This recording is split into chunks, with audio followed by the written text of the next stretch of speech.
l'est. Jésus-Christ est vrai.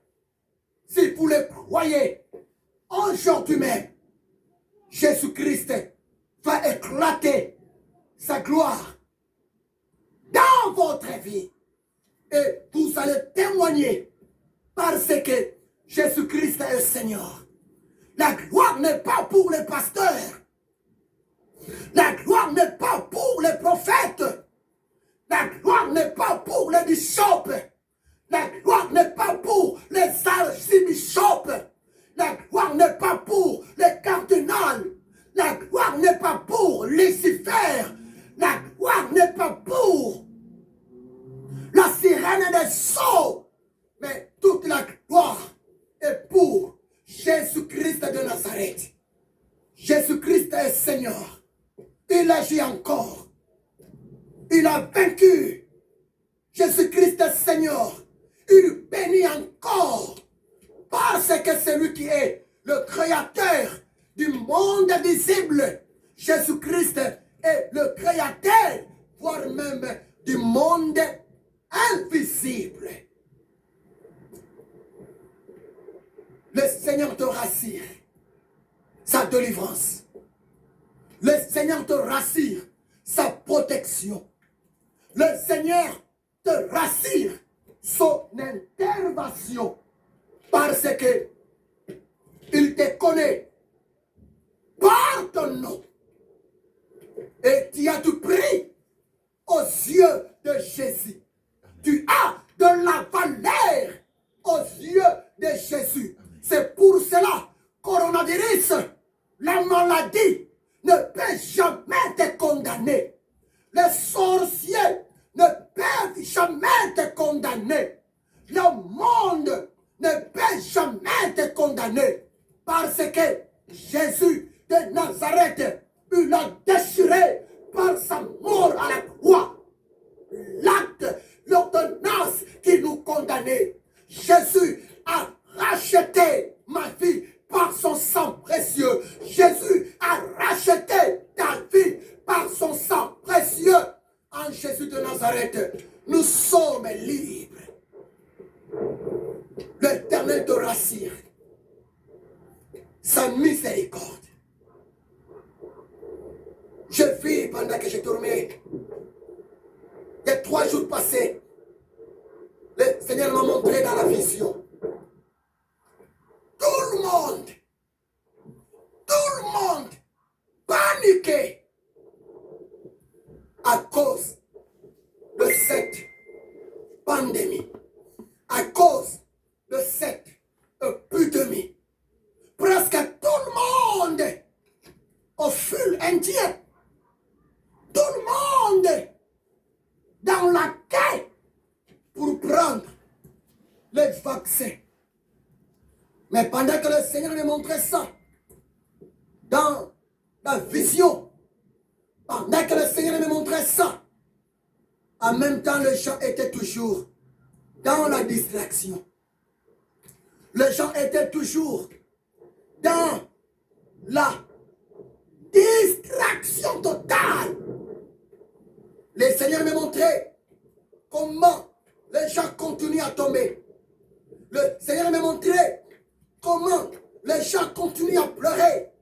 Oh bien-aimé, mais le Seigneur m'a mis à cœur.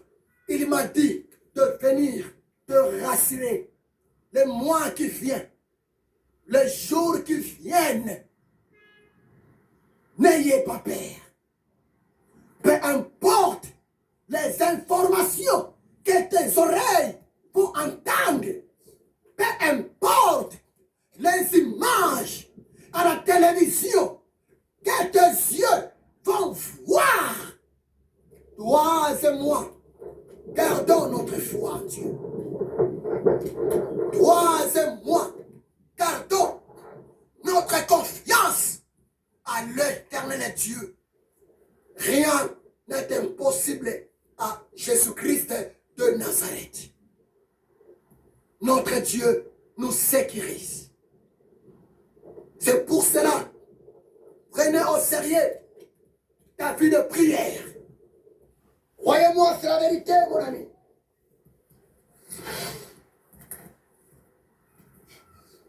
Prenez au sérieux ta communion permanente avec Jésus. Prenez au sérieux les promesses de l'éternel Dieu pour ta vie et pour ta famille. Parce que nous sommes dans un moment très dangereux. Nous sommes dans un moment très compliqué. Mais ce qui est vrai, le danger n'est pas pour toi. Le danger n'est pas pour moi. Parce que je crois à la parole de l'éternel Dieu.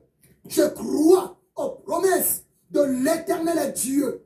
Puis Psaume 34, verset 8, la parole de Dieu nous dit ceci.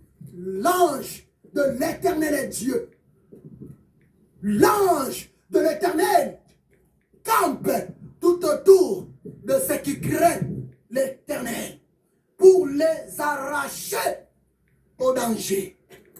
Oh bien-aimé, acceptons-nous de commencer à craindre l'éternel.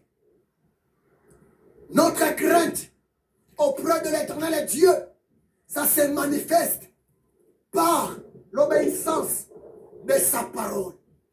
Notre Dieu est vivant. L'éternel Dieu est vivant. L'ange de l'éternel Dieu campe. L'ange de l'éternel Dieu protège. L'ange de l'éternel Dieu sécurise toutes les personnes qui craignent l'éternel. Mon ami, l'heure est arrivée. Le temps est arrivé. Nous sommes appelés à commencer à craindre l'éternel. Nous sommes appelés à commencer à mettre en pratique la parole de l'éternel. Même si vous méditez dans Jean chapitre 14, verset 23, le Seigneur Jésus a dit quelque chose là-bas. Dans Jean 14, verset 23, le Seigneur dit, si quelqu'un m'aime,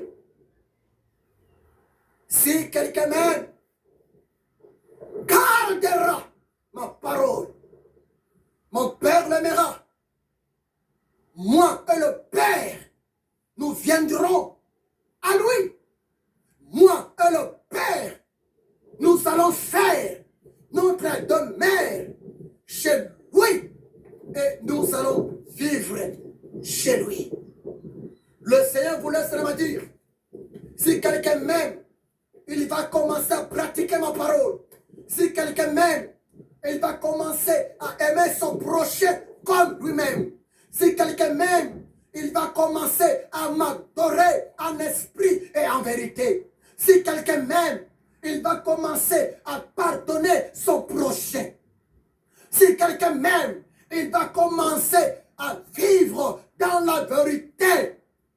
La présence de mon Père sera avec lui. Oh bien-aimé, le monde est dans le chaos. Mais le chaos n'est pas pour les enfants de Dieu. Le monde est dans la confusion. Mais la confusion n'est pas pour les enfants de Dieu.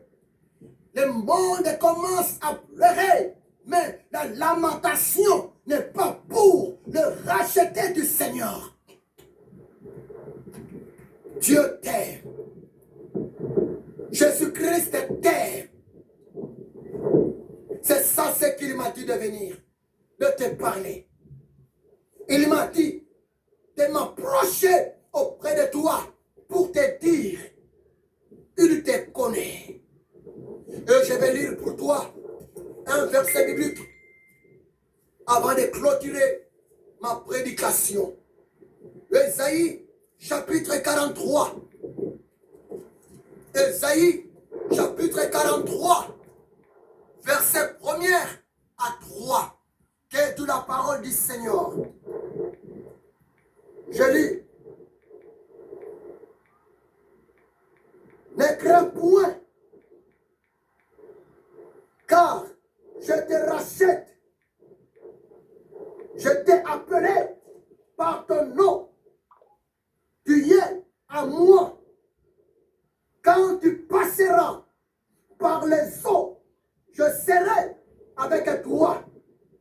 Et par les rivières, elles ne te submergeront pas.